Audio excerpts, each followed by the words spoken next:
Welcome back, everybody, to the Here for the Truth podcast. My name is Yerasimos. I got my co-host Joel Rafidi with me right now. It's always so funny when I do it because I probably intro like 3 times out of every 50 episodes, if that. But anyways, come hang out with us in Northern California, June 20th to 24th. Joel and I are going to be hanging out. He's got his family with him. Sophie will be with me, and so many of our friends and previous podcast guests. Music and Sky, they're doing their 6th event. This is the 5th one that I'm involved in. Joel and I are going to be speaking on stage for the first time ever together. I can't wait to be on stage with my brother, talking about some fun stuff, some inspiring stuff. It's just going to be great. Joel also will be performing music. I don't know if you want to talk about that a little bit.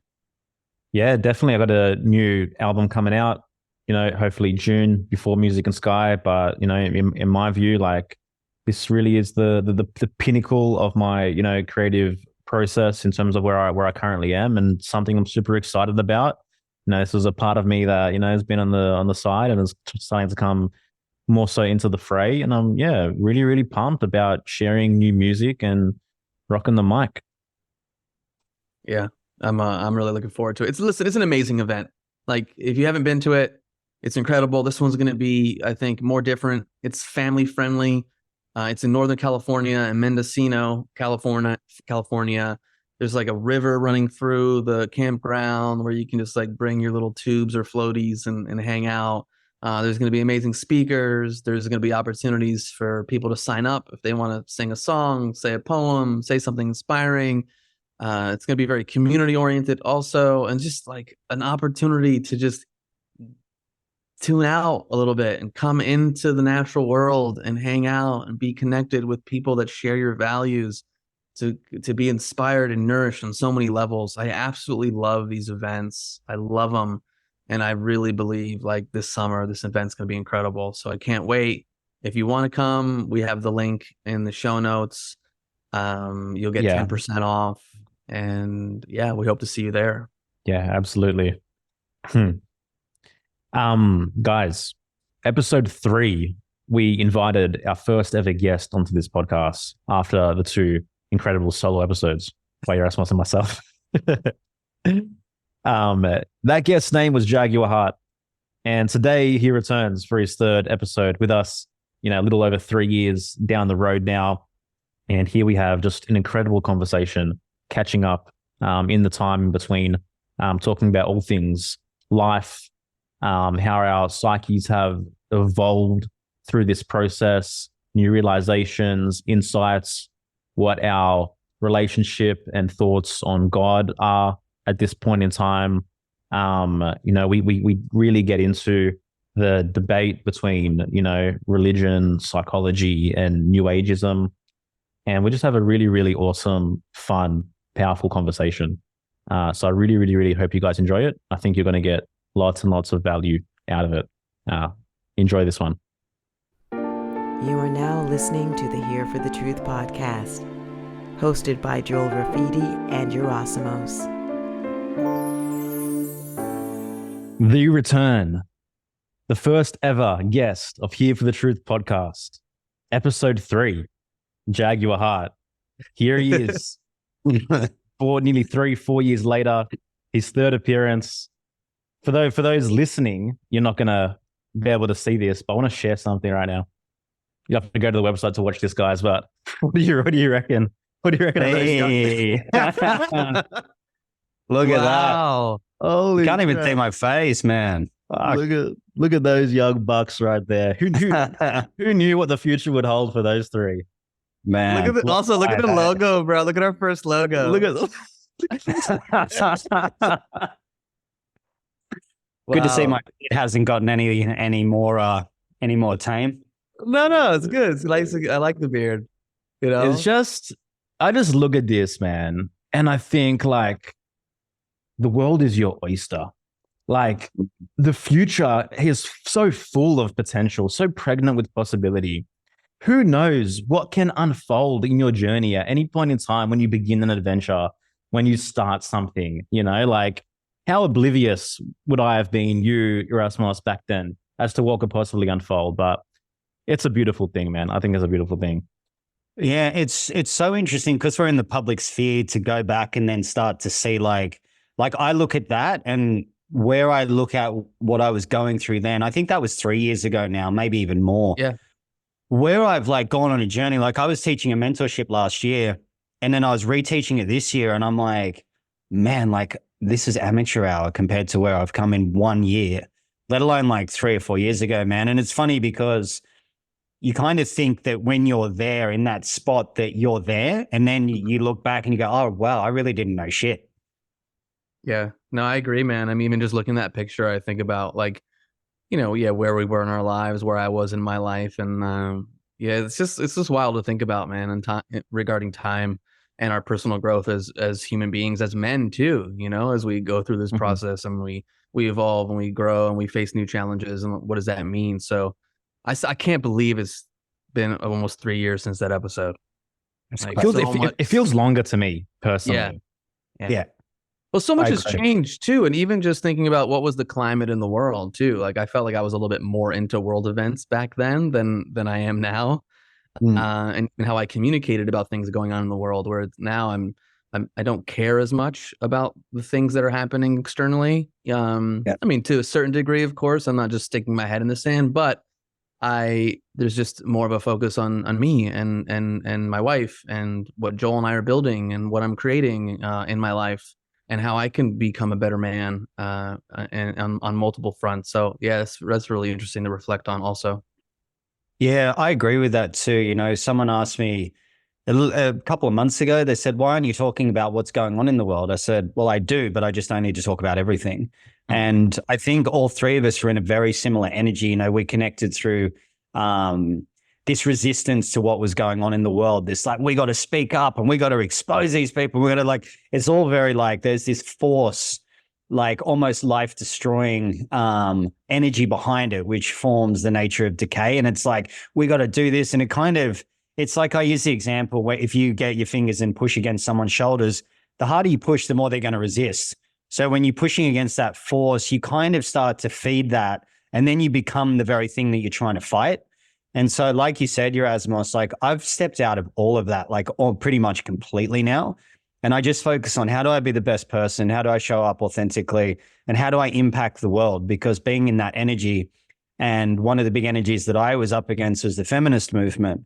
And man, I copped it from that. Like that was, I was like almost burnt at the stake pretty much for that kind of stuff. And that was where it kind of became enough, where I was getting a woman I was seeing where women were messaging her saying that her children should be killed because of me. And I was like, man, this isn't a fight that I want to be in anymore. So it got pretty gnarly there for a little while. And then I stepped away from it and I realized I don't need this anymore. And my life's been amazing since then. Yeah, you have to pick and choose your battles. And I mean, back then in what would have been, say April 2021, it was a very intense period of time. And it's easy to kind of look back and, maybe judge ourselves harshly or whatever. But I listened to a bit of the conversation even, and it was more so it was still focused on trying to bring the awareness of self-responsibility, bring emotional regulation into the picture, and just kind of speak to the fact that, those that aren't choosing to step into self-responsibility, aren't choosing to claim their own power, are actually sinking the ship for everyone at this point in time, which is kind of what it felt like back then. But yeah, I've got to agree, definitely much more mature now, a lot more experienced. And again, I just consider what is time? How much has been achieved, how much progress has been made in such a short period of time. And I feel like most people's relationship with time is something that tends to be a burden, whereas for me, it's what's possible? How much potential is there that exists? And it's so much can happen so quickly when you're on this authentic path, when you're committed daily, when your thoughts and actions are aligned and you know who you are as a man and you know where you're going and you have the vision of what you want to build. Creation beckons creation, and it feels like there's so much support and resources become available when you make a decision to move in a certain direction. And now being on this journey for a period of time. Like that's such a true thing. Like even for me, like my understanding and my relationship with what God even is has like evolved, so greatly as well, because it's like the synchronicities and the alignments and that have to take place is every single moment for things to occur and for things to give birth in this world. It's such a freaking miracle, man. Yeah, I agree with that. And it's nice to hear that too, because we look at sort of God from an Abrahamic perspective most of the time. And someone asked me this in a Q&A on the weekend. It's like, what's your relationship to God and your worship practice or something like that? And as I've gone through, which we'll sort of get into, I was in a relationship which was very difficult, but it didn't seem difficult because it was done in a very gentle way. And I started to experience a lot of really bad health symptoms while I was going through it. And as I started to release that and heal through that, when I went into EMDR therapy, which is eye movement desensitization response, because I had pretty bad PTSD from it. And the funny thing is that it wasn't PTSD because of a violent, explosive relationship. It actually wasn't really like that. But it was the subtle psychological manipulation that my psychological defenses was very strong. So my body took the brunt of it. While I was going through and healing, I started to develop my connection with God. So I feel that we come here as innocent children and we get traumatized. And I feel like trauma is like these slides, like that exist one in front of the other based on events. And as I started to use EMDR therapy with my own therapy, it was like slides with discharge out of my body. And so we come here pure and innocent. We get traumatized so we can go through a journey so we can then remember that we're pure and innocent. And when I started to connect to God in that perspective, it was like someone asked me about worship and I said, I know as I went through that and I became free that I'm a child of God, but there's no worship required. That God doesn't require me to worship it, him, her, whatever, it doesn't really matter. It's an ever-present state and it presents itself in the form of seeing the magnificence of the architecture that we live within and seeing everything as an absolute gift, which then radiates gratitude by virtue of the fact that I'm authentic at all times, which is the direct experience I have with God now. So there's no worship required. So what you were saying there, Joel, was very similar to the way that I now see it. Yeah. Not from like Abrahamic perspective, but more of like it's a gnosis coming from a knowing that having discharged the lack of innocence, the inauthenticity, has got me a direct connection to that. Now, like I find some of those beautiful things sitting in my garden, watching butterflies fly around, which is very different to where I was a few years ago, which is wanting to fight the fucking world. So it's nice to be here. I mean, dude, you hit the nail on the head there for me. I mean, just spending time in my garden and observing nature around me is, I think, something that connects me to that the most. But what's been like your evolution with even just the term God, Yeah, because I want to context this a little bit. I'm glad you brought it up because there was a period of time, I think maybe towards the end of that relationship or whatnot, where even I've personally, like, obviously no offense, but I found your content becoming a little bit more dogmatic.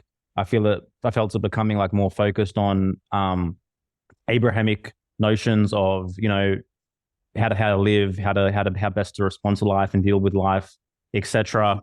And for me, like I received it as, all right, he's on this journey, he's on this path. But I took it as like, I consider that a little bit of a regression, personally. But can you speak into that a little bit more? What kind of led to you going that way and then how things, I guess, dissolved or disillusioned again for you to come to where you are now? Yeah, it's a good question. I remember we spoke when I was looking at something and I can't remember what you said. You're like, you're having a Christian revival or something. I said, I'm just exploring it. So it was catalyzed. I had a near-death experience in September 22. So because I was having seizures at night and I started having tremors first and then they got more serious as it went along. And I woke up one night and I knew that was it. I knew I was going to die. And I started to feel like I was splitting from my body. And I started to pray. I said, God, if this is it, just take me home. Everything went white. I was in a field of white light, not like the color white. It was a living white. Wow. And Jesus was there. Didn't say anything. Nothing happened. Came back, largely forgot about it after that. And then it kept coming through. That image kept coming through. And it came through in 2 other times where I was in a pretty serious space of really compromised health. And so I thought I'll start exploring it. And so when I started to strip back different constructs of masculinity at the time, what I found that the masculinity that I was discovering was very similar to biblical masculinity. And so I was like, okay, I'll explore this. And this is why some people, message me saying, when are you going to declare that you're a Christian? That's why I never did, because I wasn't there. So it was more of an exploration to see, okay, well, I've gone down this path, which you could probably say I wasn't full New Age. I was more sort of agnostic, I would say, if we were going to put a label on it.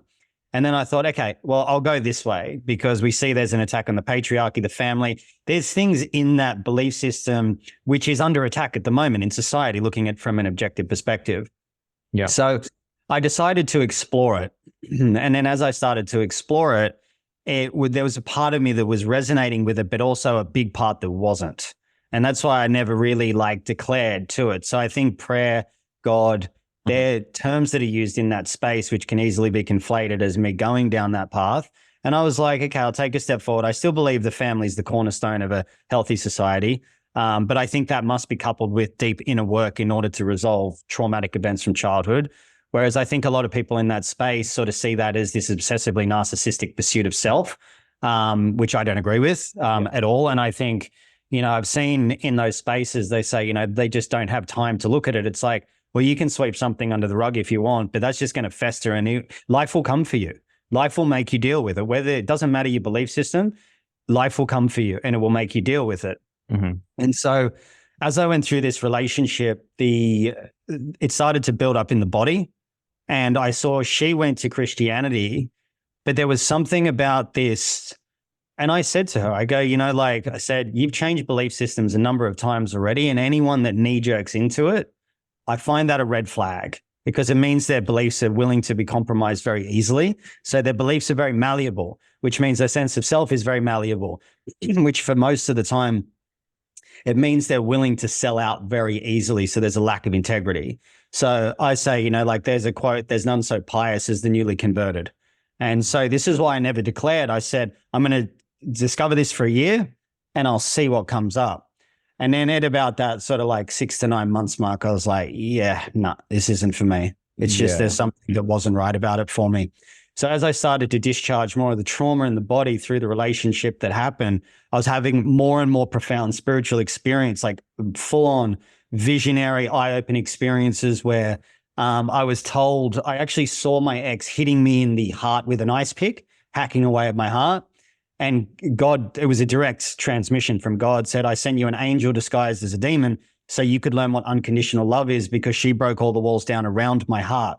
So whatever was with her got burnt up in the fire of her exit. And then I was just left open.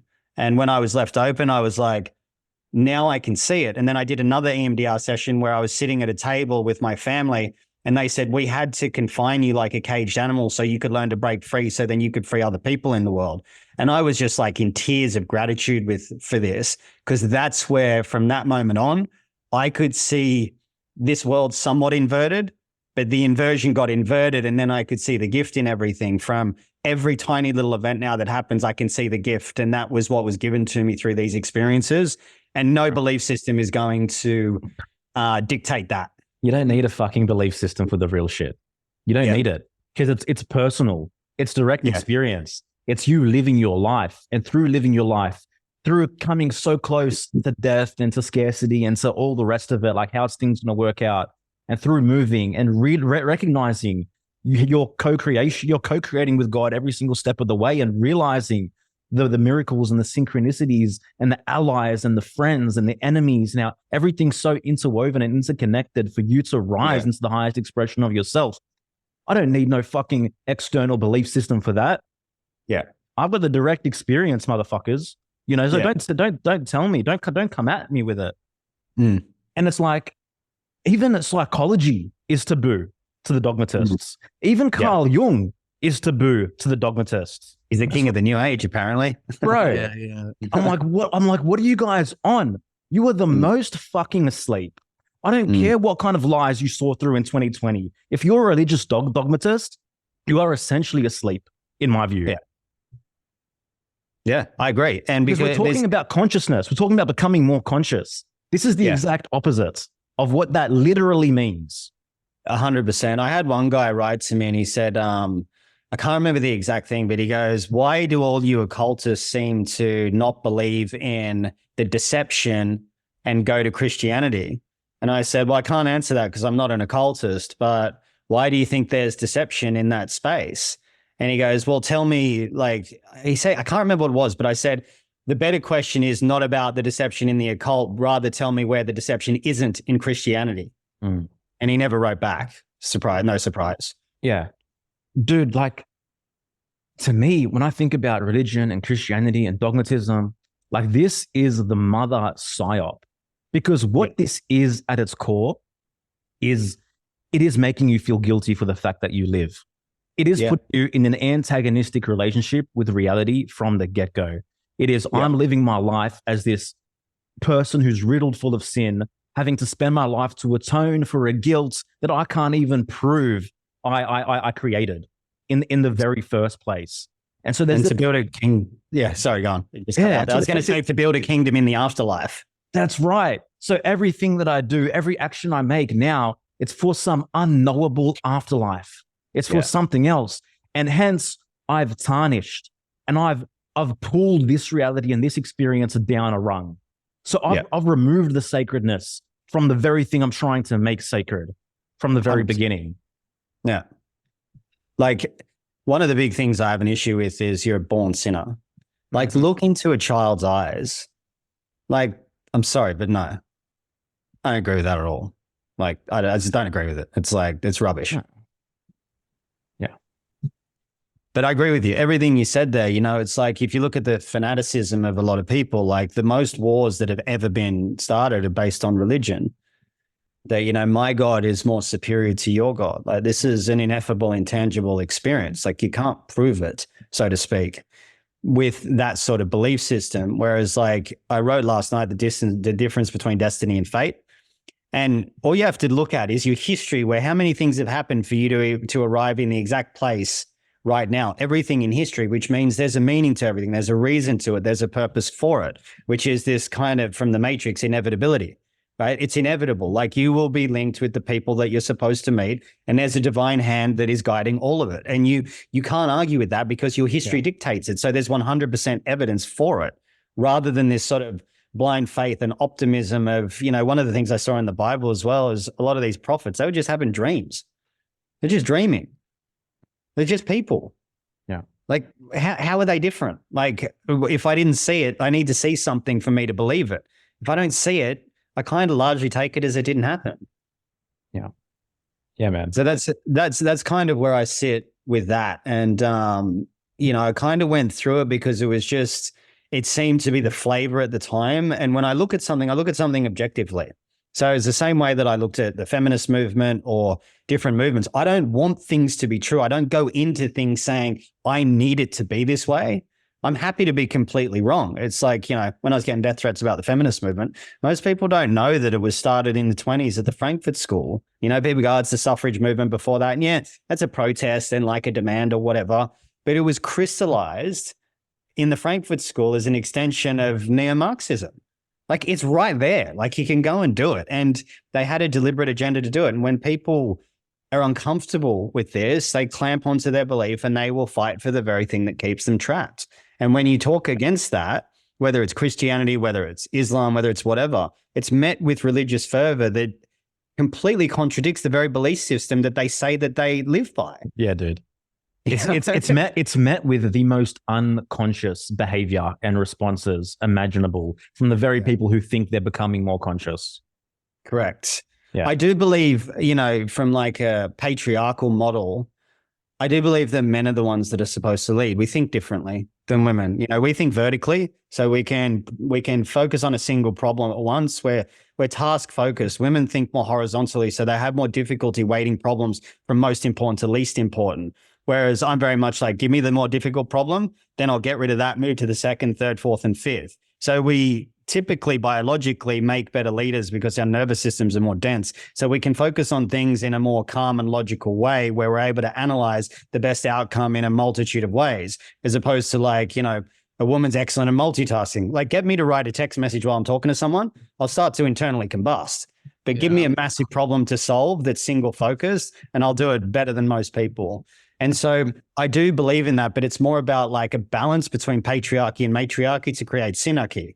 But in a natural expression of the two, you know, guess you could say God-given talents of that rather than it being crossed over, which is, you know, that is one of the models that I do still believe in relative to that. Cool, man.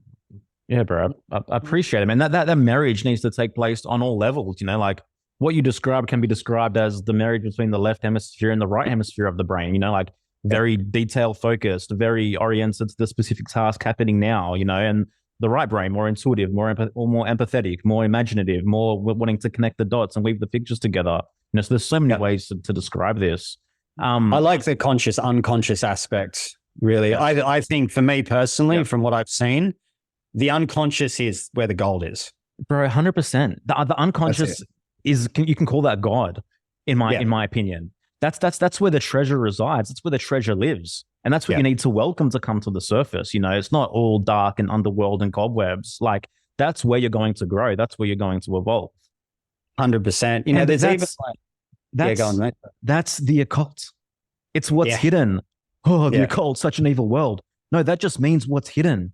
So I am an occultist. Mm-hmm. I'm interested in what's hidden. I'm interested in what I can't see. I'm interested in the magic I haven't tapped yet. And that's all that these occultists in the beginning were really curious about, were the mysteries and the secrets of life, of psychology. 100%.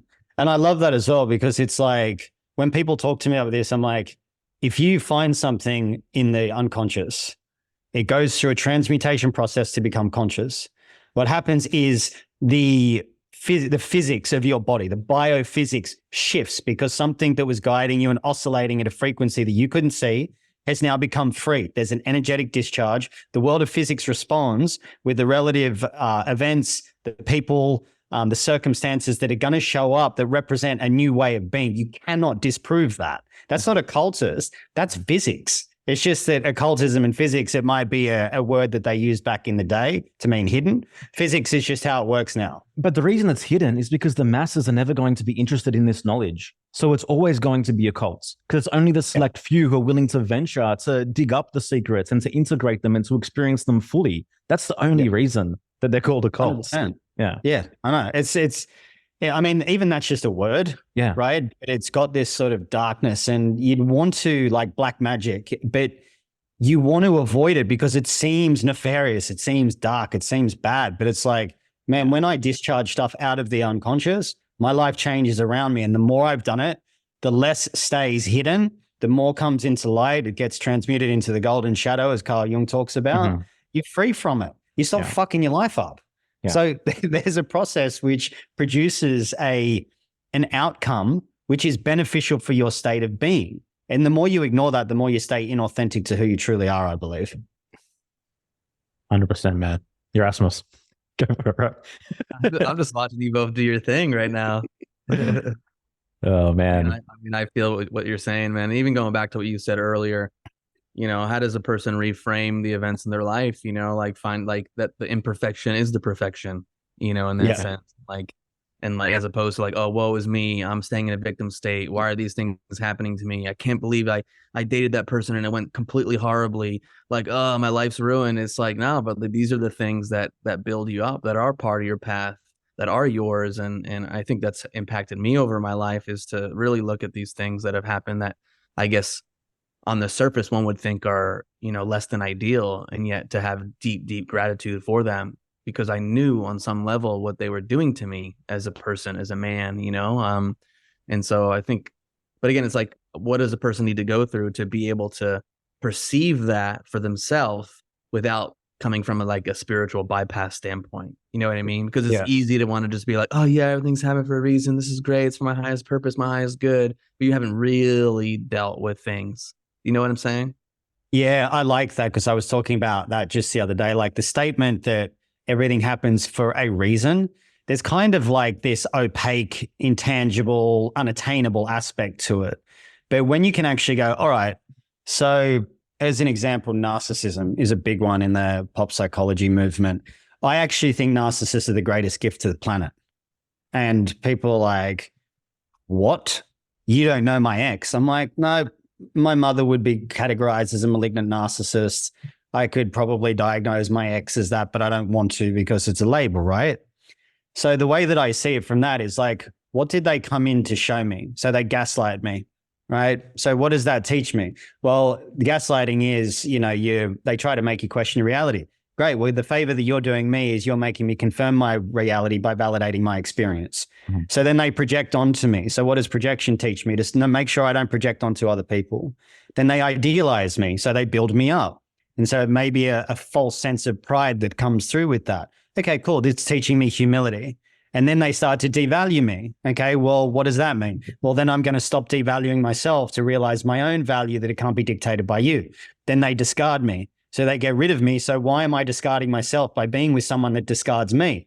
And then they try to hoover me back in through manipulative tactics to say, okay, well, now I'm going to set a boundary to say you can't manipulate me. So I become stronger in myself. So all of these things that the narcissist does represent our false self.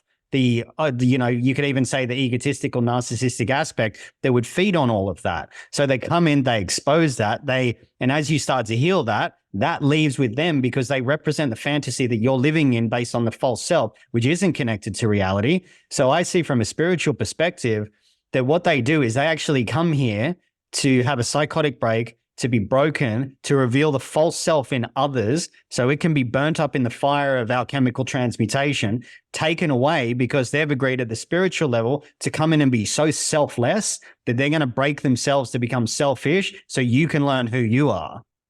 And that's a very, very powerful attribute to be able to give to them, even though if you said that to them, that would play on their grandiosity and then be like, oh, I'm the world's healers, which actually technically they are because they burn up anything that's unconscious. So we could say, everything happens for a reason. When someone actually believes that, they can articulate it like I just did in that way where you go, okay, now the pieces fit. And that is actually the reason for it. Yeah. Yeah. And the gift is what comes after when you're able to, I would say, sniff out similar behavior, because you've been through that before. Yeah. Yeah. So one of the, I got pulled over a couple of months ago because my rego was out and on my car, it said 19th of the 7th, 24. And I got pulled over in February, but the guy I bought my car from writes a 1 like a 7. So it's 19th of the 1st. So I was out of rego, right? So anyway, cop pulls me over. He goes, you have to go get a pink slip, which is a safety check basically here in Australia. So I'd replaced the front 2 tires a couple of months ago and they said all the tires were sweet. So I take it to get a pink slip and my back tires are down to the fabric basically because I drive a Mercedes AMG and I smash it every day in track mode up in Byron Bay and the roads are really bad. Right? I love to drive the thing really hard. So anyway, he goes, you need to replace your tires. He goes, what have you been doing to this car, man? And I said, driving it pretty hard. And he goes, where do you drive? And there's these S-bends near where I live. And I told him that I hit that at like 150, 160 every day. And he goes, if you slip out with tires like this, you're fucked. And anyway, so I went and got the tires changed and all of that. And then a couple of nights later, a storm rolled through my area and I slipped out. And had I not had new tires, I would have gone over like into someone's house and completely fucked my car up. But because I had the new tires, the traction kicked in and I just missed a street sign. Mm-hmm. So when I saw that, I was like, small things like that, that's not a big deal. But I saw the gift in it and I was like, oh man, that's why all of that happened. So I didn't end up having a car accident. Yeah. So I see that in everything, every day, all the time, everywhere, and every person in every moment now. And everything's like, it's almost like you could look at predestiny in a way, which I think is fate, which there's a hand that guides all of this and you can't unsee it once you see it. Well, see, when I hear like everything happens for a reason, for me, my experience is that there's no coincidences. Yeah, coincidences don't exist. Nothing is random.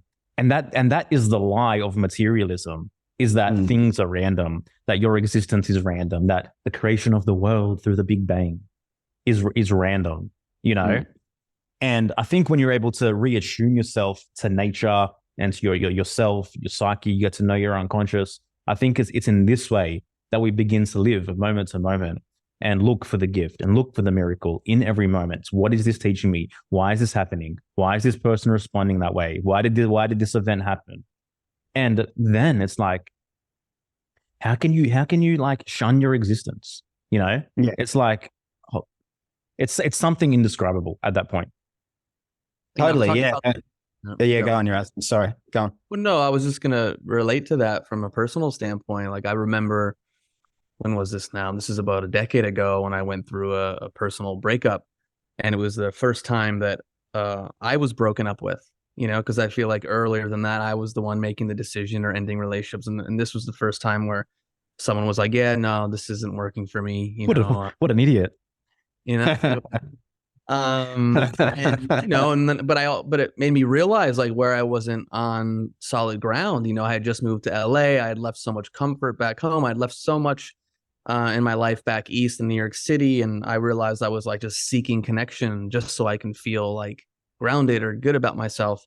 But the reason I bring this up is that when I was going through this process, and it was definitely a breaking up process that had to open me up to a new way. Like I had that little, even though it was so painful, and there was that part of me, I was like, why the fuck is this happening to me? What the hell is going on? I'm feeling the pain. There was enough space there where I went, this is amazing.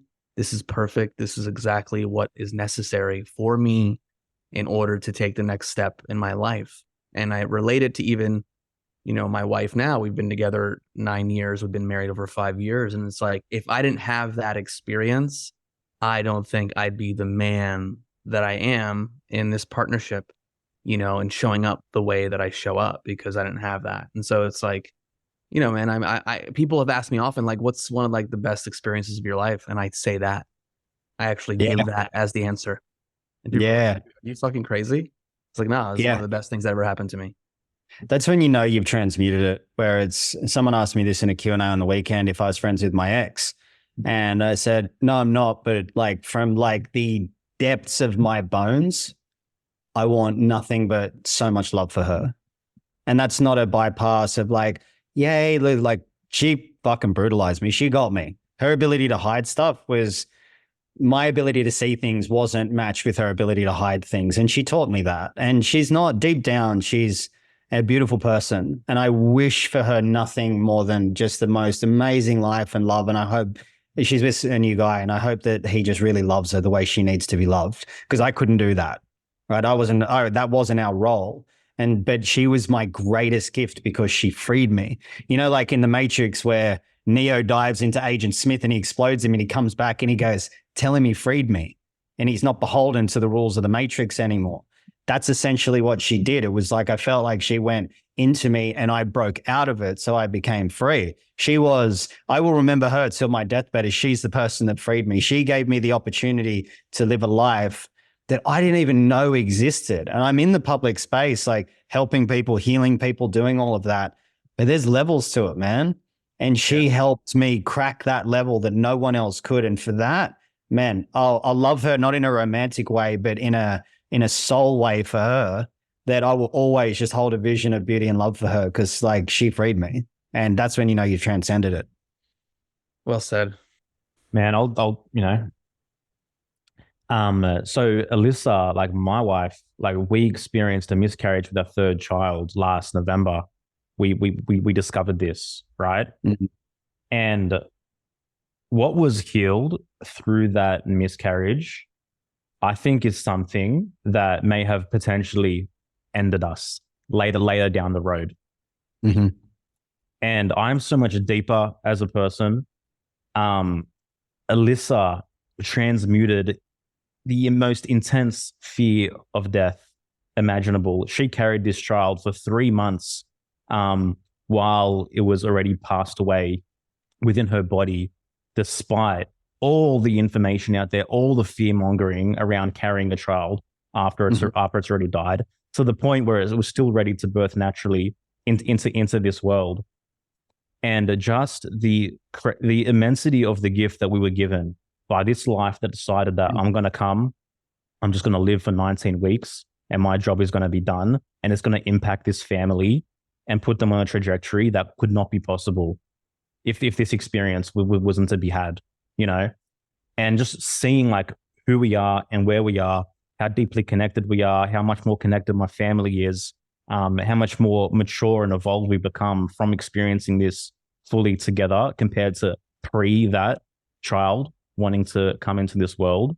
It's like, I look at that and it's like, there is no doubt, there is no doubt of the deep intention behind every occurrence in our lives. Yeah, man, that's so powerful. I got goosebumps listening to that. And I'm sorry that that happened to you, but I'm also not, because of what you got out of it. And very few people on this planet would be able to look at something and go, I can actually see the transcendent gift that little soul was like, oh, these people need to burn something up. I got to go in and help them and resolve whatever that karma is or whatever journey they're on. And this is where it's like the events you can't dictate or predict or try to control or anything like that. And the myopic viewpoint that a lot of people take is like manifestation is an example. Mhm. You know, I'm going to manifest this, I'm going to manifest that or whatever.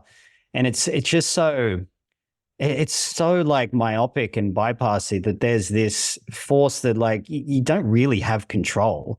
You know, I'm almost looking at like the aspect of free will as a bit of a farce. I'm like, I can't predict all the things and people and stuff that's going to come into my life. So how much free will do I actually have? And if my free will, like you couldn't have chosen that for yourself, Joel. Bro, Like, there's no way. No way. No way would I have picked that. Why would I have picked that? It's for my wife to go through the most intense grief imaginable, and for me to be there and hold her and support her for a period of time that I thought never would end. And ultimately I received the greatest gift from, but I would never willingly choose that for myself. But Yeah. isn't the free will within that, even like from Alyssa's standpoint? Oh, I could choose to listen to these people and follow, let's say, a more, conventional path in terms of once I found out that, this baby had passed away versus, hey, no, I'm going to choose and trust my body. So like, where does free will fall in terms of that? Because I get what you're saying, but it's like, can it be both? I've got a perspective, and for me it is both. And I think this is what Jag might be hinting at. But I think with the whole manifestation thing, like we think that what we really vision and what we think that we're going to create is like all the possibility that exists. But I feel like when you lead life authentically, what's given to you is so much more beyond what you can possibly envision if you sit there and try to have a specific thing or a specific outcome that's going to come for you. So I think it's on that level where I think you're talking, but correct me if I'm wrong. 100%. Yeah, because what I would say to that, Yerasimos, is like, okay, so we've got the body and how I'm going to deal with it, but where is the choice of that information? What's the origin of that? Is it from doctors? So then it's not free will, it's influenced by someone else. So then you make a choice which might be dictated by something that someone told you that you experienced earlier on. So it's not actually like, I'd imagine that she just went through a natural process, did she, Joel? Yeah, man. Yeah. So that's like, I'm just going to let this do its thing. You know, other people might go, oh, I need to get it removed, or, however they want to do it. I don't really know the process. Dude, too well. it's the most unconscious thing, man. Like people have miscarriages, like it just happens in the toilet. People are so scared they just flush it down the toilet. Like there's no proper process. There's no intention. When the doctors found out, they wanted to immediately like do this huge excavation to remove everything there. It's like, it's so like unhuman, really. Yeah. Yeah. And that's the medical industry, isn't it? It's so it's a death cult, basically. Yeah, it is. But I think to what you're saying, Joel, you're absolutely right about the deeper layer of free will. And I think the ultimate free will is being okay if we don't have it, because then I can just let go and just be like, you can bring me whatever I need for my evolution. Because this whole thing's about the evolution of consciousness. Because if you look at this, the way this is set up, if the game is evolution of consciousness, find me a better reality to do it. There isn't one. So it's, when I look at it from that perspective, my thing about free will was, wow, I do have free will so much that I can absolve the fact that I have free will and just let life bring whatever it needs to for me, because that force which created me, I'm trying to say that I know better than it. That's through the manifestation process, right? So I see it as choice, figurative and literal. Literal's like, a limited number, but figurative is based on the level of your own awareness, which back to the unconscious, how much have we excavated in that point? Because I feel from my personal experience, the more I excavate, the less choices I need to make. And I think like that's what I help people with is if I can reduce the number of choices that someone has to make, the more space and freedom gets released in order for them to receive the gift of life. Well, can you give example on that? Now, a short break from the episode. I cannot simply speak highly enough about our membership community, Friends of the Truth. This is something we started in September 2022. it was a vision of ours to bring incredible, like-minded, on the tip, highly integral truth seekers together. And it's really starting to feel like mission accomplished. This is a membership community and a platform that just continues to evolve in the most beautiful ways. And I literally cannot think of anything that I could exchange. I'm being dead serious. That would give me greater value for my on the premium membership, $39 a month. We have a basic membership worth $17. But when I think about exchanging $39 in the course of a month, and I get personalized guidance on German new medicine, on human design, on astrology, on nervous system, on truth seeking, on deeper understanding, geopolitical and conspiracy stuff going on. Plus, I get to hang out with Joel and Yerasimos. Holy shit, man. Like the shit that we spend $39 off, we are offering you the ultimate container to accelerate your growth process, to be supported by the dopest fucking community. Like the people that we have in our container, like if you're listening to this, you're already dope. I know we don't attract, the wrong kind of people, but then to go a step further and be inside this container, I love Friends of the Truth. For me, it's actually my primary form of social media. I'd so much rather interact and engage and catch up on what real people who are on the tip, who get it, are sharing and are saying, and are being deep and are being vulnerable and are sharing their stories and are sharing their gifts and are willing to nurture and support the evolution of the community than I would mindlessly scrolling on anything else. So if this speaks to you, please head to friendsofthetruth.co or use the link in the bio. And, the value on this is just simply immense. Like, yeah, but only those who come through the other side will really realize that for themselves. Back to the episode. So let's say if I want a relationship and let's say I haven't cleaned up anxious attachment as an example, I'm going to be pulled towards avoidant attachments. And so then I'm going to keep playing the dance because I haven't cleaned that up.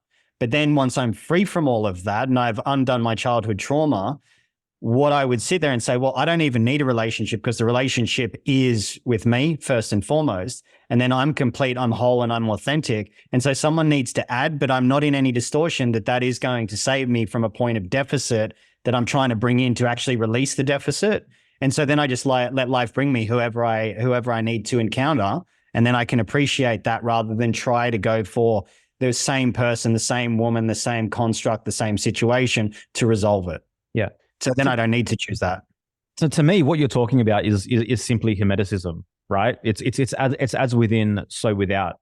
Yeah. And there is really no alignment or no separation between self and reality, between self and world. One cannot simply exist without the other. And like this process of hermeticism is the recognition that everything I'm experiencing out there is reflective of my internal experience. So when it comes 100%. To free will, the free will that we can enact is in terms of how much of my unconscious I'm willing to explore, how much of that inner work I'm willing to traverse, how much of the fear, the doubt, the scarcity, the worry, the anxiety I'm willing to sit with and feel in its completeness. So then I can have a clearer mirror when it comes to my experience in reality. Because the experience that I'm able to have is limited by the amount of spaciousness within I've opened up. I 100% agree. What I found is when I got my mirror became really clear, I didn't need to control anything. I didn't need to because I look at I have the free will to go look at the unconscious, but is that the free will to look at the unconscious, or is that the unconscious trying to emerge to show itself? It's kind of circular logic. It's both. Yeah. And so I feel what happens is where authenticity is the key. And I find authenticity is when the bridge between the head and the heart, which is the throat, collapses. So whatever we're speaking or not speaking here, when this becomes open, there is, sorry to quote Joel, a quote in the Bible, which I love, which is I love, bro, there's beautiful wisdom in the Bible. I mean, even just through an esoteric lens, there's so much profound gifts there. I'm not bashing the Bible. I'm bashing dogmatism, and I'll bash dogmatism till the day I fucking die. Yeah, nice. So there's a saying that I love, which is out of the abundance of the heart, the mouth speaks, which is when all of this is connected, you know, from root to tip, whatever, you just become free. You just become free. There's no distortion in your field anymore about who you are, what your values are, what you'll accept, what you won't accept. And then in Adlerian psychology, there's a really good concept called separation of tasks. I don't know if you guys have heard of it, but it's how I show up, how you take that is not my issue. Yeah, and I agree with that. And to me, like, what comes to mind for me is more than authenticity, it's sincerity, sincerity of being. You know, I'm sincere in my words and my actions, and I think that's what that connection is as well. Yeah, a lot of people have messaged me about like how I just own stuff publicly, and you guys do too, you know, and that's why I think one of the reasons where there's a good simpatico and synchronicity between us, because it's like I can look back and go, fuck, like we even bring in the photo up of the three of us, right? It's like, man, look at that. Like, wow. Like I look at us and go, we were kids. It was like, I felt like a kid there going, wow, but I thought I was an adult. So the humility to be able to look back, which is, you know, sort of tied in with sincerity, like you said, and authenticity just emerges. It's not something that you can do or try to do, because if you do, it's a reaction to not being authentic, and then there's still a distortion there. But as you become more authentic, you become more free, because you have belonging of self. And when you have belonging of self, that's where you get it with other people. The funny thing about that is that's where you don't need it anymore, because it's just there. And you're like, well, I belong to me. So like you're saying, the reflection, it just happens everywhere. The funny thing is because I used to be so driven by conflict and aggression and all of that, I'm very good at handling conflict and aggression now. Now it doesn't show up for me anymore. So I don't need to use that tool anymore, because it's not a mechanism of protection that I need to partake in. Yeah, and the reason it was coming up so expressively in your reality previously was because there were lessons that you needed to learn and parts that you needed to integrate, and now that's not necessary. So there's new experiences that are coming to nurture and to cultivate other aspects of your being. Yeah, 100%, and I welcome it. You know, I was working with a guy yesterday. He goes, "Where do I stop looking at things?" And I said, "Why would you want to stop looking at things? Then you lose the fun of the game." That is the original sin. Yeah. It's lack of effort and it's laziness. And M. Scott Peck highlighted this in his book, Road Less Traveled. The original sin is laziness, because that is unconscious. That is fostering unconsciousness. That means I no longer want to exert the maximum amount of conscious effort possible to meet my reality and meet my experience as completely as possible. And what everyone wants is to wipe their hands of that. And that's why Christianity and dogmatism and all other religions is so easy. It's so magnetic. It's so welcoming, because, hey, I'll free you from the effort of being conscious. You don't need to think. You don't need to do. You don't need to try. Lean on my understanding, not on yours. It's got nothing to do with you whatsoever. And it's like, oh, perfect. For the undeveloped psyche that wants to regress to a womb-like state, oh my God, that's the gold at the end of the fucking rainbow. Powerlessness personified. Yeah.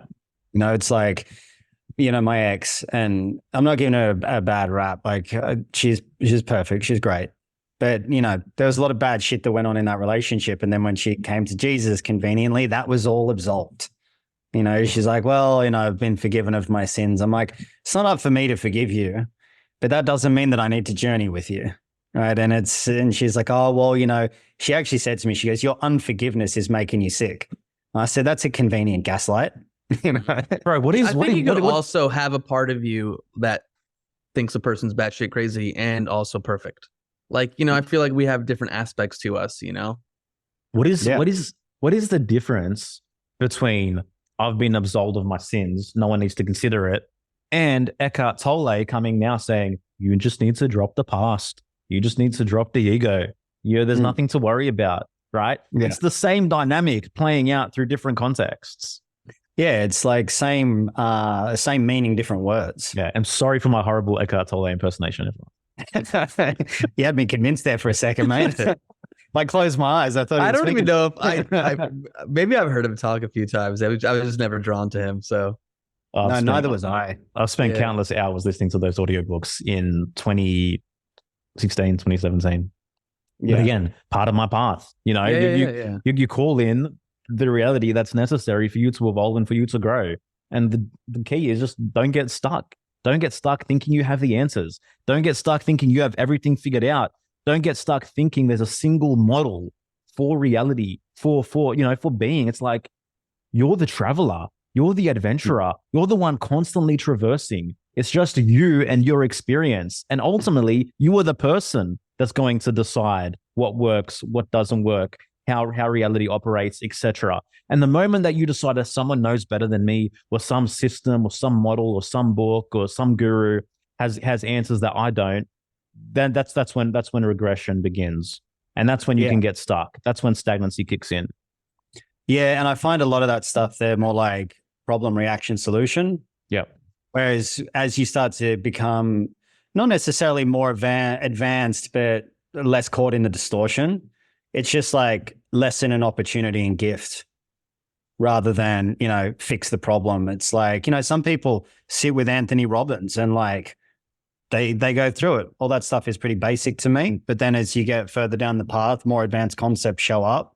Like the whole concept of I am. I used to get that intellectually, but it wasn't until where I became free that I was like, oh, yeah, I get that now. That makes sense. But it's not a rigid dogmatism I need to hold on going, you're the I am, you need to be this. I'm just like, bro, everyone's having your experience. Just have a good time and learn your lessons and go through your life. It's not up to me to learn your lesson for you. And it's not up to me to teach you the lesson.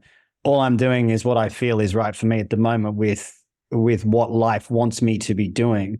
And that's a resonance that you will feel through fulfillment rather than an emptiness. Because I think the emptiness and the void that people feel that they try to fix outside, all that is, the void is just inauthenticity. It's a lack of authenticity, because when you're fully authentic, you feel fulfilled. When you feel full, that's when you know you're in a state of wholeness, because you're in integrity. And integrity, a derivative word is integer, which is a whole number. It comes from the root word entire. The opposite of an integer is a fraction. So you become fractured the more out of integrity you are. When you're in integrity, you're whole. And that's where you start to like be able to live through inspiration and sincerity and authenticity. Thanks, bro. One of my favorite things you said. You told us that you told us that 3 years ago in episode 3. Yeah, yeah. Because I remember that phrase from our first episode, because it really landed. So Well, you guys have got a lot more followers now, so they can hear it again. No, I love it. It's great. It's great, man. Yeah. The key is, man, which again I see is the major struggle, and people being able to be grown, responsible adults that walk this path and don't need a dummy in their mouth, such as religion or whatever else might be, is just learning to find comfort and grace in uncertainty. Yeah. We are so desperate to cling to certainty, to cling to answers, to cling to safety. But it's like when you're on this evolutionary journey, when you're truly walking the authentic path, like you are the fool. Even the imagery of the fool from the tarot is perfectly, he's stepping off the cliff. He's stepping into the unknown. He's constantly traversing the wilderness to meet new friends, slay new dragons, collect new experiences, become more evolved as a being. And that uncertainty, that causes so much regression in so many people. But for the individual who can begin to welcome that and embrace it and sit in the alchemical fires of that and see what's forged as a result, like that's where life becomes really exciting, in my view. Doesn't the fool have like a knapsack or something like that as well? Yeah, man. All the other icons that he's getting rid of, which aren't real, or something like that, as he goes off the cliff, something like that, is it? Well, he's got his knapsack. I mean, there's different interpretations of what that might mean. But yeah. Well, careful, bro. The tarot's demonic, all right? So just settle down. Hilarious, bro. So funny. I've recently in that space. Yeah. I just have zero respect for especially those that convert from New Age to then dogmatism, that go just simply from like valuing some of these, systems of knowledge and, different, whatever it might be. Then to all of a sudden, with no process in between whatsoever, no conscious effort of thought or discernment, then this is demonic. Yeah. Like, that's not your thought, bitch. That didn't come from you.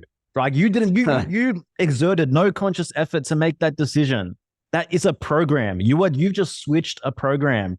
And yet you sit here on social media feeling so enlightened and so head and shoulders above everyone else because you're just repeating the same motherfucking psyop that's been running around for millennia. It's like, you know, the whole demonic thing is really interesting because where I actually like started to have demonic experiences is when I was reading the Bible. Like, and these weren't like dreams. These were like my bed shaking at night, my sheets being like pulled, me being grabbed in the middle of the night. I'm like, there's no one in here. And it was a very real experience. And I was like, there were nights, like every night in a row for like a week. And I was like, man, this is pulling something in. Maybe I'm creating it. I don't know. But it was like, I was like, the only time that that's ever happened is through that. Very interesting, man. It's very, very interesting. You know, the darkest dreams that I ever had were when I was at an Osho center on an island in Greece. I had been there a couple times before. And then when Sophie and I had just met, she was going she was going to go do something for her PhD program. She was going to take part in something, but they wouldn't let her take part in it and then analyze it. Anyways, we decided to meet there. And the 3 nights that I stayed in a place at this center, and I had lovely times the first couple times I went, like 2007 and 2008. And it was the most dark dreams of just murder and mayhem and homicide. And it was just like, and the thing is, my wife had the similar dreams those 2 nights that Very we were there. interesting. We woke up and we were like, I'm like, I just had the fucking craziest, darkest dreams I've ever had. She's like, I had the same exact thing happen to me, which I don't know how to explain it, you know. And this actually was before the docuseries, the documentary came out, Wild Wild Country. So I knew a little bit about the history, but you know, for me, I had gone there because it was fun and I was on a Greek island and we did some active meditations. But I don't know, I tapped into something, but I don't really know what to explain it. But it's interesting, man.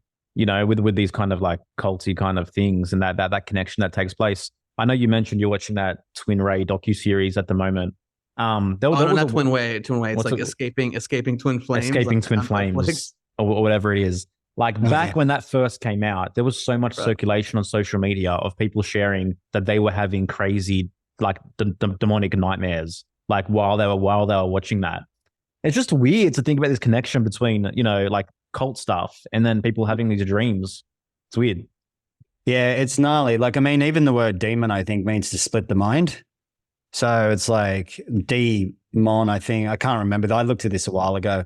Mon is kind of like a derivative of mind, I think. I could be wrong there, but it's something around that. And it's like, if you look at the nature and the structure of that, it's like, yeah, that can split you from one side to the other rather than integrating it in a way. And so I started to move away from it and be like, man, I've explored a lot of different channels and read a lot of books and texts and things like that, but it never ever happened to me until I started reading the Bible. And it was like, there was some serious ones, like, you know, where priests were standing around my bed in the middle of the night, like figures of priests performing exorcisms on me and stuff like that. This is open eye stuff. This wasn't on psychedelics or anything. You sure it was just exorcisms with the priests around your bed? Oh, mate. I was going to leave that one there because it's like that was a good call. So I'm not going to try to come back with something better than that. It was a good one. But yeah, it's like this sort of imagery. There's something that magnetizes that in on that level. And when I stopped reading it, it stopped happening. Yeah. So causation, correlation, don't know, but there's something there with that. It's interesting. It's interesting for sure. Back to the tarot. Like, there's a connection here as well, because like to me, like the tarot is like, this is the stake in the heart of dogmatism and of religion.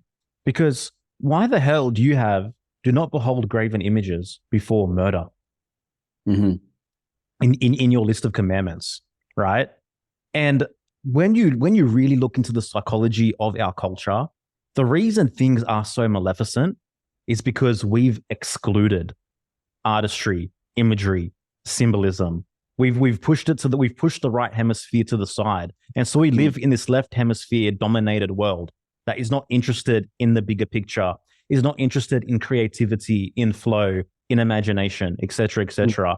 And this is exactly what the sincere person who works with the tarot, that's what opens up within them, is the right hemisphere of the brain, is the imaginative, is the creative, is the what psychology would call the more intuitive, empathic, feminine kind of aspects of mind, so to speak, not literally. But it's like, before murder, do not look at an image. Yeah, it's crazy, right? Like, I've done practices in creative imagination that Carl Jung talked about. And I didn't know this first, but I only read a small part of it about creative imagination. And I would sit there just before I go to sleep, and I sort of slip, like I feel myself drop, like it's like a drop into my awareness. And there will be symbols that come up into my awareness that I can communicate with, that will tell me things. And one of them was the trickster. And it was kind of like a half goat, half man, and light got shone on it and started to go, no, don't say, I don't want you to see me, etc. Because that was a part of me that was still being played out. And then it sort of dissolved. And then I felt a piece leave, because it had been integrated in the light. And it was talking to me about things that I wasn't aware of. And then a couple of months later, I was reading, it was actually Paul Levy. You had him on with Dispelling Wetiko. And that book had dropped into my awareness. After I listened to him with you guys, I actually bought the book on Audible. A day later, my mate goes, hey, I've got a book for you, and gave me that book. Wow. And so I started to read it. And Carl Jung says in that book something along the lines of, I could start to communicate with the figures in my unconscious, and they would tell me things I did not know. And I was like, man, I was having that experience. So there's something in that. And I don't really care what any religion says. That's a real experience, and that is how you access that part of yourself. Yeah. Oh. Didn't Jung say dreams are messages from God? Yeah. Was it him that said that, or maybe someone else? But yeah, that was Jung. It was also Jung that said any prayer addressed to God is a prayer addressed to your own being. Oof. Fuck, that's true. It's like we were so quick to externalize the gift, to externalize the magic, but really, like, in my opinion, where I'm currently at, like, everything is an emanation of my own psychology. Everything is an emanation of my own being, of my own psyche. Like, the separation, the veil becomes thinner and thinner, like between me, this physically embodied Joel, and this experience that I'm having. Like, there's no freaking doubt that they are impacting one another on such a deep level. And so, is there really a separateness on that level? No, there's not. I don't believe that there is separation at all. I think that's just the mechanism of the ego to maintain its own individuality. That's all I think it is. It's, because how many times have you changed throughout your life? So Joel a year ago, or the three of us young kids 3 years ago in that picture, I'm completely different to them. Yeah. Some values are similar, but on the whole, that's not me. It's like, if I look back in the day of, like, we exchanged a message about a certain figure that we knew from the King's Cross days just before we jumped on here, Joel. Yeah. It's like, I'm not that guy anymore. Yeah. I'm not the guy that, like, went to prison when I was 19, or took drugs, or slept around, or was Wolf of Wall Street guy. That's like watching a movie now. Like, I watch the movie, I like the character, but I don't turn the movie off and then think I'm the character anymore. So it's like, am I separate from them? Because they were constructs that I was just made up anyway. So how can there be separation in a made up construct that, by virtue of its design, isn't real anyway? It's fake. Heraclitus. No man can step in the same river twice, for he's not the same man, and it is not the same river. Yeah. I love that quote, because it's so true. And it's, as you start to dismantle and dissolve certain aspects of yourself, you become less separate from yourself, capital S self. And that's where you see no separation. That's where you don't want to hurt people. You don't want to get into arguments with people. You don't take anything personally anymore. Nothing's like a slight. You're not afraid really of much, unless it's like a bear chasing you or something like that. But, from a psychological perspective, the triggers start to just go, these aren't really triggers anymore. They're more treasure. And there's something that I need to look at. And if you're willing to look at everything like that, the quicker it transmutes, and the quicker that separation, or the illusion of separation, dissipates. Yerasimos, thoughts? Well, I'm just trying to get my head around, because it's these terms, because we hear it so often, and I have my opinions on, like, separation, oneness, we're all one, and again, even ego is such a fucking rich word riddled with different semantics.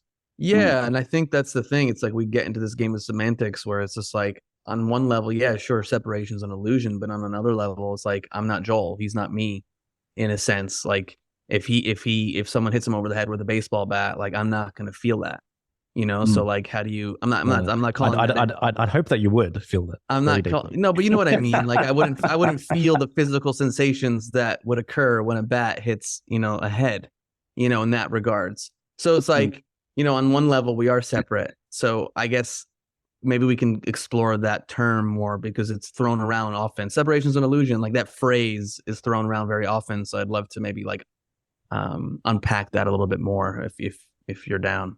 So I think like separation is defined by differences versus lack of separation is defined by commonality. So it's like I look at love and hate, and I don't know if I said this on another podcast with you guys, but love and hate have the same motivation underneath it, which is to unify. So love says, I see the similarities and I want to unify with you.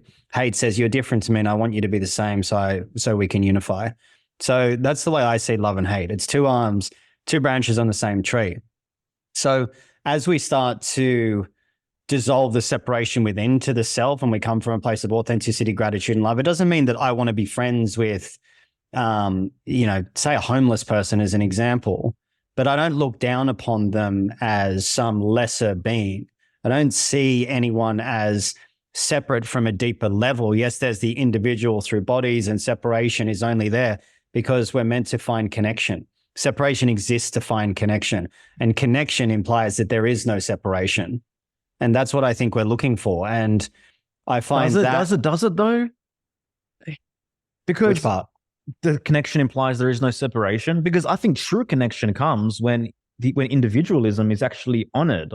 You know, I think when like ultimately when you get to a point where you're so connected that there is no separation, then there's a loss of self, which never seems to come out healthy. So I think that you actually honor your capital S self through your individuality, but you don't see other people as separate from you. So you're okay being you, but you realize that others are on their own path, but the contribution to the collective is one of a positive for evolution through wanting to, like all boats rise with the tide, rather than I'm going to be greedy and take what's mine and take from you, which is separation. Whereas individuality through self-expression, because you're not separate from me, if I hurt you, I hurt myself. That's what I mean by that. Does that make sense? I think so. It's a lot to think about there. Because even just the phrasing, like separation exists, which you said, but then separation is an illusion. So how can it be an illusion if it exists? So again, maybe I'm overthinking this, but yeah, for me, when I was talking about separation, I was talking between the individual's experience between self and reality, self and world. When it comes to like separation in this experience, like for me, where I'm at, like that is a real undeniable aspect of my reality. You know, like I believe that we are all unique individual fractals or drops of the ocean. And in this experience that we're having, we're separate. And, you know, where I'm currently at, even whatever exists beyond this experience, I still feel deeply that I'm going to retain this sense of self. And that's a process that's going to continue as an individual drop. So I can't speak to it any further on that. That's just what I feel at the moment. But to me, like, there is a single emanation of experience. There's a single source that is emanating this entire thing, which we're all sharing and co-creating on some level right now. So yeah, that's where I'm at. So I think like, and I get what you're saying, like the drop is part of the ocean, but the drop exists separate from the ocean at the same time to express and experience its own necessary evolution to realize it's part of the ocean. It's fractal, yeah. And maybe that's just the answer. It keeps going around. So yeah, I guess what I look at from the separation aspect is I don't see a person separate from me in the point that I would take from them to hurt them because I feel as though I would hurt myself. Of course. Yeah, I get and that's like, that's what I'm speaking to with that. Yeah. And that's, I mean, that's irrational. That's morality. Because, you know, on a deep level, you will be hurting yourself because you're gonna have to deal with the ramifications of the unconscious. You can't hide that shit from yourself. You're creating and accruing more debt for yourself. Yeah. And to me, that's actually a selfish thing. It's selfish because I don't want to deal with that. I want the best for me. I want a clean, hygienic slate, a clean, hygienic psyche. So I'm going to make a selfish decision not to infringe upon your right and breach my own morality. Yeah, and settling your accounts is really important around the way that you move through the world. Back to what you said earlier around grace. You know, you honor through being honest. When you're dishonest, you're dishonoring yourself and another. And so I agree. I totally agree with you. And I think we're kind of saying the same thing, but just I think so. words, you know. And I think that that's important because I used to be very selfish. I used to be very motivated by materialism and greed and self-satisfaction through money and women. And I wouldn't let anyone in. But now I just inherently see it as, if I hurt you, I hurt myself. And that's where I don't see the separation between people. The impact, you could say cause and effect. I think it's a bit linear, but more like potentiality and actuality collapsing into form. So if I hurt you, then I hurt myself. Before I didn't give a fuck if I hurt someone. Yeah. And that's where the separation lies versus the connection. I think another way of saying this, and perhaps a way that might land better for some, is that like everything is interconnected. Yeah. You know, like nothing exists in isolation. Yeah. It's the butterfly effect, right? Yeah. And that's a statement for a reason. But I think the unawareness and the unconsciousness of people, the more conscious you become, the less separation we see, the more unconscious, the greater the separation. Yeah. I get down with that. Yeah. Well, just, you know, the more conscious, the more interconnectedness you see in everything. You know, we're saying the same thing. Yeah, which relates back to even what we were saying when we started this conversation about the events in our life, you know? How many people make those connections? Not many people do. Very few do. Very, very few do. Yeah. To deeply, and not to just give lip service to, but to deeply feel it in your heart, in your bones, and all your cells, like these experiences that were so painful were so incredible. Yeah, I'll quote. Am I still here? Oh yeah. Yep. I'll quote the Bible for you on why not many people experience it. Enter through the narrow gate, for wide is the gate and broad is the road that leads to destruction, and many enter through it. But small is the gate and narrow is the road that leads to life, and only a few find it. So what's your interpretation of that?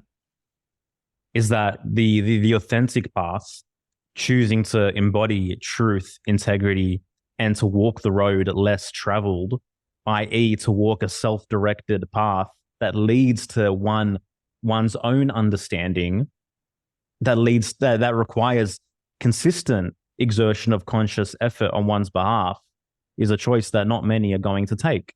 And we see that when we observe the masses, when we understand the psychology of the crowd.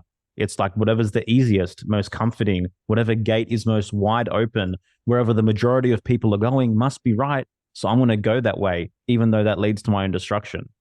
Yep. Yeah. And I think people will take this stuff to their grave. They'll take their suffering to their grave before they'll take responsibility for it, but ultimately having to be responsible for it through their own destruction. Oh yeah. You know, I don't think anything escapes you on your deathbed.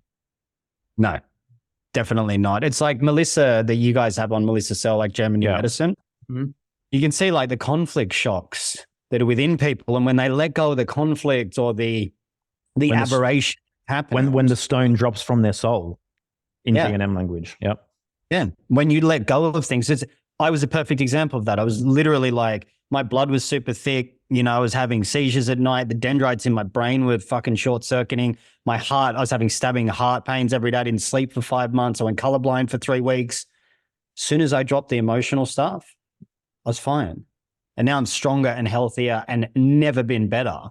Now, if I'd been stubborn and wanted to hold on to that, I'd probably be dead by now, or I wouldn't be far off it. But I was literally killing myself because I wasn't willing to kill myself in the form of the psychological self, because my defenses were too strong. So my body took the brunt of it. I healed that. I dropped the conflict. Even 6 months ago, man, like I was still like vilifying my ex, like, you know, sort of saying she should be held to account for this. Now I'm like, oh no, she was actually the most beautiful gift I've ever received. And that's where you drop the stone and you're able to heal. And so people that walk the narrow gate, there's not many people that would look at that. And most people suffer from that kind of abuse. They never get past it. Never. Yeah. It's being willing to see God in everything. And by God, I mean a meaning. Realizing that everything is rich with meaning. Yeah, absolutely. I agree with that 100%. Yeah. Cool. Love you. Love you, bro. Appreciate you, I man. was just Love you I'm too, just man. words out of my mouth. Yeah, I'm just so grateful for the way our paths are beautifully intertwined and interconnected since the beginning of this adventure, man. And just super grateful for the fact that you're a present force in my existence, and we get to be connected in this way, in this experience. Yeah, likewise, man. I appreciate that so much in the words of acknowledgement. And it's the feeling's very mutual for both of you as well. You know, I'm really grateful for the presence and what you bring into my life. You guys make me question my own things too, you know, and thank you, Joel, for not discarding me during my Christian Reformation. What did you call it? A Christian revival stage or something like that? I don't remember. Didn't fully go there, but yeah, I appreciate that, man, because I think one of the most important things is still being able to journey with someone, even when they're at opposite ends of the spectrum, and saying, hey, you know what? It's all good. I can allow that for a little bit. And so it just speaks to your character, man. My and arms are wide open, and my children can fully return home whenever they feel called. Yeah, but also too, and I think this has to do with maturity and a person's evolution and expanded consciousness, is the reality that you don't have to throw the baby out with the bathwater. Yeah. So like, let's say I agree with someone on, 10 things, and then maybe there's one or two things that like, I'm not really vibing with what they're up to. Like, what am I going to do? Toss this person and everything that they stood for and everything that they shared and all the ways they influenced me and inspired me out the fucking window?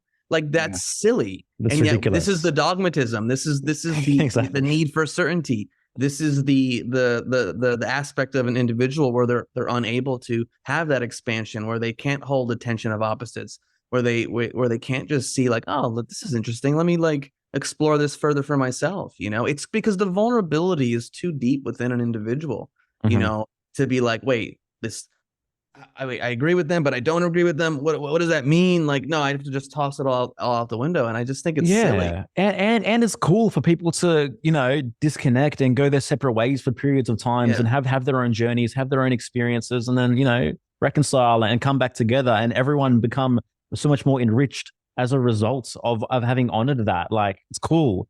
Go have your fucking experience. I hear you. That's kind of where I'm at right now. When I observe things and people in the world, I'm like, I'm doing my thing. Like, all right, cool. I'm down with what you're sharing. 80% of the time, the other 20, I'm not. But you could probably be feeling the same way about me. And like, I can't give all this energy to that, bro. All this internal stress and tension and just like, oh, why don't you think like me? Why don't you have these answers? Like, you have your own identity that you're comfortable with. Yeah. Your identity isn't threatened by someone else deciding to like go a different way or disagree with you. It's like for many people, like that's shattering. It's like, oh, I've got to question my entire existence. And that's been my own journey. Because they haven't had it. Yeah. When you walk this path, like I'm just me. I'm just doing me, and I'm living my life, and I care less about other people and how they're choosing to live their life. As long as they're not hurting me or people I love. Like, there's 24 hours in a day. Like, I'm not trying to spend most of them worrying about other people and their belief systems and how they're choosing to live their life.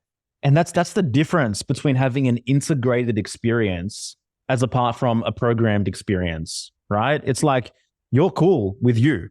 You're cool with the reputation you've built with yourself. You're cool waking up each day and there's flowers blooming, there's richness, there's meaning, there's things to do, right? It's like your energy, your psychic bandwidth does not need to go to the place where I need to control others. Yeah, and I think like we live in a society now where people are so quick to discard at the slightest inconvenience. Mm-hmm. I had a dialogue with a mate a few months ago, and he was sort of escalating a bit and he was getting a bit offended by whatever, because I called him out because he's not a very grateful person and I'd done a lot for him, made him a lot of money, and he never said thank you. He just whinged about a small loss of like maybe 2,000 versus 60 or 80 that he made in a couple of months from my recommendations. And I said, dude, I'm kind of getting over like the lack of gratitude here. I keep giving you stuff and all you're doing is whinging about what's not happening. And he kind of escalated. And I was like, no, I'm not going to work with you while you're escalating like this. I said, you've been fucking ungrateful and I don't feel appreciated for how much I've helped you. And it was just, I said it like this. And then he came back and he said, oh man, I really want to repair. I feel there's a rupture. And I said, there's nothing to repair. There's no rupture. It was just a conversation. And he was like, I was going to jump out of the group chat and fuck this. I said, dude, you're like a brother to me. I love you. You just fucking annoyed me for 5 minutes and I Yeah. called you on it. It doesn't mean I'm going to get rid of you though. Like, Yeah. why would I get rid of you? I'm the godfather to your son. Because what, we disagreed on one thing? Exactly. Like, this is where we've gotten to in society, where it's just, not fuck that, get rid of that person, fuck that, get rid of them. Well, you see And that I you see don't that vibe in with the dating culture too, you know, especially with all these, you know, apps where it's just like, oh wow, this relationship I'm in, you know, it's not what easy and pleasurable all the time. So fuck it. I'm off to the next one. I'm off to the next one. I'm off to the next one. And Yeah. it's encouraged. Mhm. It's encouraged. And I think that's weak. It's easy and it's weak and it's immature. I agree, man. I agree, dude. Like for me, you know, like the work of real love only begins when there's discontent. When 100%. shit hits the fan. That's Yep. that's when you're being called to step into the growth that relationship really offers you. You know, it's not when everything's fancy and rainbows. Yeah, and that's all people want these days. They want the good feeling. So much so we've developed the term FOMO, fear of missing out. People can't be with like uncomfortable feelings of just missing out on something. So, oh, this person's getting boring. I've been in for 3 months. Like some other good looking person gave me attention, monkey branch, bam, I'll go to that. And it's like, Yeah. man. Or, Yeah, or keep the one you have and then just have 2 other people on the side and call it spiritual evolution. Yeah. You mean polyamory isn't the path to higher spiritual evolution? What do you mean, mate? Yeah, Yerasimos, are you questioning everything you ever stood for right now? Please explain. Totally. No, but I agree with what you're saying. When I think about my partnership with my wife, like, you know, when we've been able to work through and take personal responsibility for the shit that's come up, like the bond just grows deeper and deeper and deeper in that Yeah. regards. And you know, if you're not willing to go through the flames, you know, because what someone said, you sent the wrong text to you or triggered some childhood wound in you and you can't handle that or deal with that or work through it, then I don't know, man, it just feels pretty empty and meaningless. Fragile too. Yeah. There's a lot of fragility in the world at the moment. And that's why I like you guys. I love you guys so much because you guys just are anti-fragile. And I think we're all on that same path where it's like, this is how it is. I'm not going to call you Zimzar. Wait, like, fuck off. Yeah, fuck off, you know, like, and like, we're real, man. Like, you know, I'm on my path. I don't have it all figured out. Like, I'm not trying to put myself up as this like guru or all knowing person. Yeah, I've been through trials and tribulations. I've been on my own path and, you know, but it's going to continue until I take my last breath. Like, I love this shit, you know? So, Yeah. And back to that, you know, that death thing where I mentioned, like, no, I don't think anyone escapes this at death. Like, I think like I'm realizing that I think death becomes less painful in the end, the more that you've integrated and experienced this stuff while you're alive. But I think when you keep letting your unconscious accrue and you keep throwing shit into the dumpster to never be dealt with, I can only imagine that the pain in those last moments must be magnanimous. Yeah, I've heard people share like experiences when their father was about to die, where they were saying he was like terrified that he was going to go to hell. And like, you think about the beliefs in that. And then my friend told me that when he was dying, he goes, oh, like that. That was the noise that he made just before he was going. So who knows what was going on for him at that time, but very different to his preconceived belief system. Oh, I'm going to hell. And then, like that. It was like this happy sort of like, oh, it's a bit of a surprise, which is kind of telling. Maybe he released like the best feeling fart ever, like just before he kicked it. The greatest release is from that from the body, right?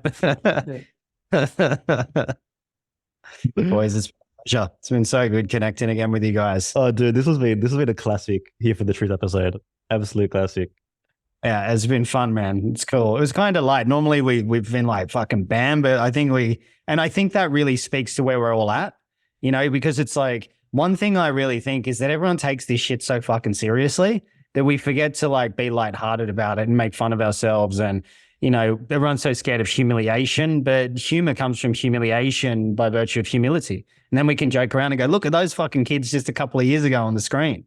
You know, and I like that. I think it's cool. Yeah, and just think about in 5 years, you know, let's say we have a future episode and we take a screenshot right now of this one and to think about where we're going to be. So, well, but still, like even in another 3 years from now, looking back at this, like we'd look at these people right now, and again, like you mentioned before, think that they're kids, And not because they're actually kids, but because there's so much more psychological and emotional growth that's going to happen 3 years from now, that looking back at those people, it's like, wow, you know? And this is where I think the power of humility, like you said, where that word really, really lands for me is like, man, I don't have it all figured out. Yeah. You know, and there was moments 3 years ago, oh yeah, I got life figured out. And then we look back like, what the hell? And then the same thing's just going to continue and continue. And I think that's where you keep that beginner's mind, you know, you keep it open and, you know, the possibility and what can come in and how can it transform you. And, you know, I'm excited. I love this conversation. You guys were on fire. So it was fun just hearing you guys go back and forth as well. Yeah. It just felt like we needed to catch up. Like, I felt like this would have been a conversation we would have had, like kicking it by a fire, you know, like anyway. Yeah. Definitely. Yeah.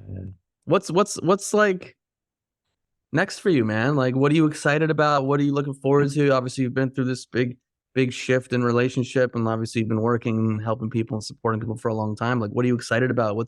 Is there like a vision that you have or something new that wants to kind of bubble up, or like, where are you at? Yeah, there's a couple of things. So I'm teaching how to do my work. That's one thing. But the big thing is I want to help men getting out of prison to transform. Oh, wow. That's going to be in the next 12 to 18 months. Like, I spent time in prison when I was 19. Wasn't very long. It was just a few months. But I wish I'd had someone like me to help me back then, to say, you don't need to waste another 10 years doing dumb shit.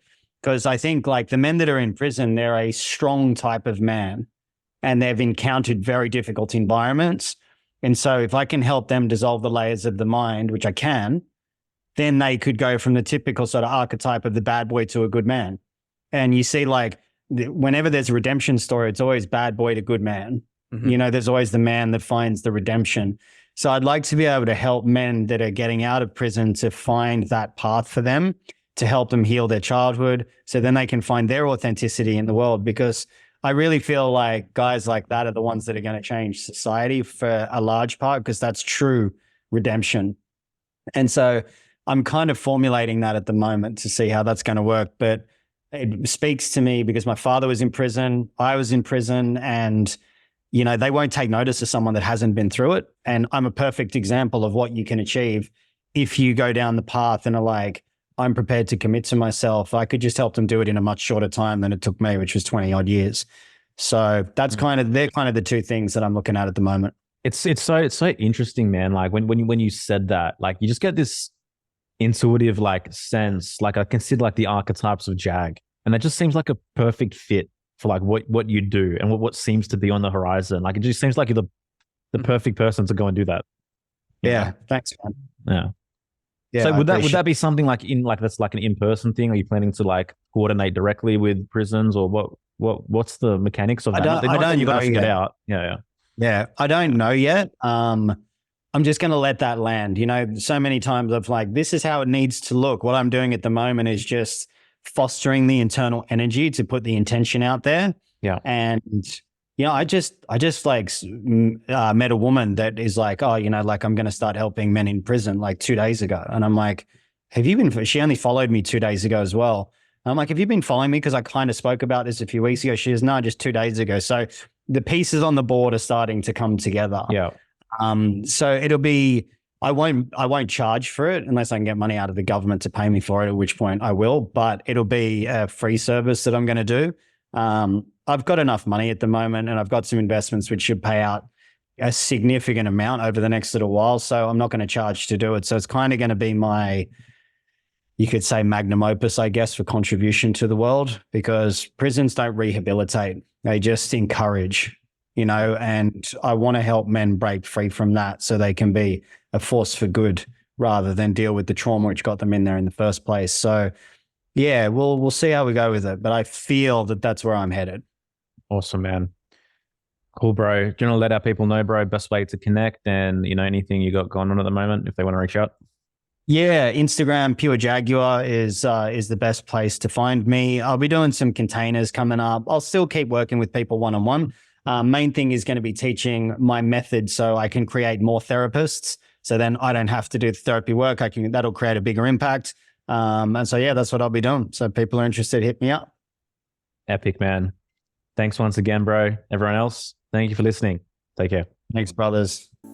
Smoke of mirrors, I'm seeing through the illusion. Waking up in a time, they think you're in a delusion. Somebody set the alarms, cause they be too busy snoozing. I'm in a DeLorean, fast forward in evolution.